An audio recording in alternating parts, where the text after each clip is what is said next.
സുരേഷ് ഗോപിയുടെ ഡ്രൈവർക്ക് വ്യാജ വോട്ടെന്ന മീഡിയ വൺ വാർത്തയോട് പ്രതികരിച്ച് LDF, UDF നേതാക്കൾ മാന്യതയുണ്ടെങ്കിൽ സുരേഷ് ഗോപി ഉത്തരവാദിത്വം ഏറ്റെടുത്ത് രാജിവെക്കണമെന്ന് വിദ്യാഭ്യാസ മന്ത്രി വി ശിവൻകുട്ടി ആവശ്യപ്പെട്ടു.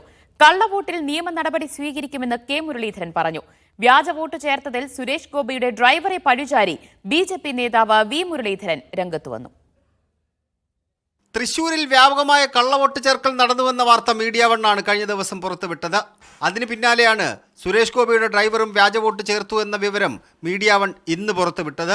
ഇത്രയും മറിമായം എവിടെയും കണ്ടിട്ടില്ല എന്നായിരുന്നു മന്ത്രി വി ശിവൻകുട്ടിയുടെ പ്രതികരണം. ഇത്ര വോട്ടേഴ്സിലുള്ള മറിമായവും കള്ളത്തരവും ഇതുവരെ കേരളം കണ്ടിട്ടില്ല. അപ്പം അതുകൊണ്ട് അദ്ദേഹം മാന്യമായി ചെയ്യേണ്ടത് ഇതിൻ്റെ ഉത്തരവാദിത്തം ഏറ്റെടുത്തുകൊണ്ട് അദ്ദേഹം രാജിവെച്ച് അടുത്തൊരു തെരഞ്ഞെടുപ്പിന് താല്പര്യമുണ്ടെങ്കിൽ നേരിടുക എന്നുള്ളതാണ് ചെയ്യേണ്ടത്. മണ്ഡലത്തിന് പുറത്തുള്ള BJPക്കാർ വ്യാപകമായ വോട്ട് ചേർത്തുവെന്ന് തൃശ്ശൂരിലെ UDF സ്ഥാനാർത്ഥിയായിരുന്ന കെ മുരളീധരൻ. ശാസ്ത്രമംഗലത്തുകാരാണ് പതിയോടെ വോട്ട് ചേർത്തത്. പുറത്തുള്ള BJPക്കാരും വ്യാപകമായിട്ട് ചേർത്തത്. ഈ ചേർത്ത വോട്ടുകൾ എന്ന് പറയുന്നത് ആലത്തൂർ, ചാലക്കുടി ലോക്സഭയിലെ ആളുകളെയാണ് കൂടുതലായിട്ട് ചേർത്തത്.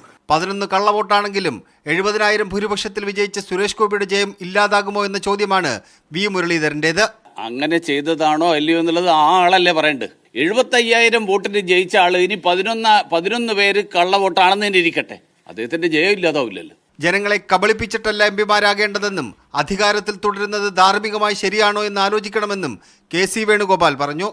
Media one, Thiruvananthapuram.